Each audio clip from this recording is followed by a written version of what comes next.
ఈరోజు జూలపల్లి గ్రామంలో మన పార్టీకి సంబంధించి ఎన్నికల ప్రచారంలో భాగంగా ఇక్కడికి రావడం జరిగింది. మీ అందరు కూడా గమనిస్తున్నారు. 2019 ఎన్నికల్లో భాగంగా మేము ఇక్కడికి వచ్చినప్పుడు మీ అందరికీ నవరత్నాలని ఇస్తాము, నవరత్నాలు అమలు చేస్తామని చెప్పిన విధంగా ఈరోజు జగన్మోహన్ రెడ్డి గారి పరిపాలన అమ్మఒడి కావచ్చు, చేయూత కావచ్చు, చేదోడు కావచ్చు, ఆసరా కావచ్చు, రైతు భరోసా కావచ్చు, విద్యా దీవెన, వసతి దీవెన అని చెప్పేసి ఎన్నో పథకాలు ఈరోజు మీ కుటుంబాలకి లబ్ధి చేకూరిన విషయాన్ని ఈ సందర్భంగా మీకు అందరికీ కూడా గుర్తు చేస్తూ ఉన్నా. మరి జగనన్న మాట ఇస్తే మాట తప్పడు, మడమ తిప్పడు అని చెప్పిన విధంగా ఈరోజు జగనన్న పనులన్నీ కూడా చేసిన విషయాన్ని కూడా గుర్తు చేస్తున్నా.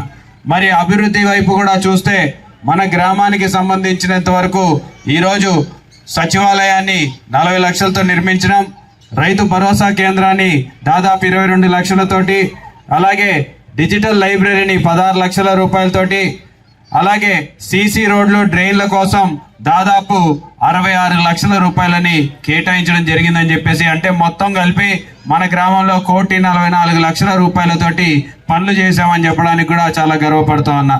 మరి ఇవే కాకుండా మన గ్రామానికి సంబంధించి ఇందాక నేను చెప్పినట్టుగా చేయూత కావచ్చు, చేదోడు అన్ని పథకాల ద్వారా ఈ గ్రామానికి దాదాపు 25 కోట్ల రూపాయలు లబ్ధి చేకూరిందని చెప్పడానికి కూడా చాలా గర్వపడుతున్నా. అంటే మన గ్రామంలో ఎక్కువ మంది లబ్ధిదారులు ఉన్నారని చెప్పేసి దాని అర్థం.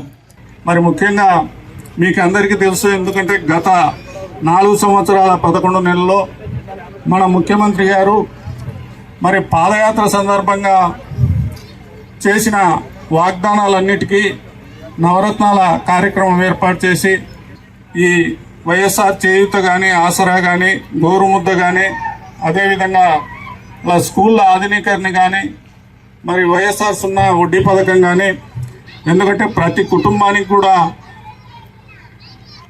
ఈరోజు లక్షల రూపాయల్లో మీకు అకౌంట్లో పడుతున్నాయి. అదేవిధంగా రైతులకు సంబంధించి కూడా అన్ని కార్యక్రమాలు ఈరోజు ఆర్బీకే ద్వారా చేయడం జరుగుతుంది. మరి సచివాలయ వ్యవస్థ ద్వారా వాలంటీర్లే మీకు పెన్షన్లు కూడా ఇంటికి తెచ్చే కార్యక్రమం మన ముఖ్యమంత్రి గారు ఏర్పాటు చేశారు.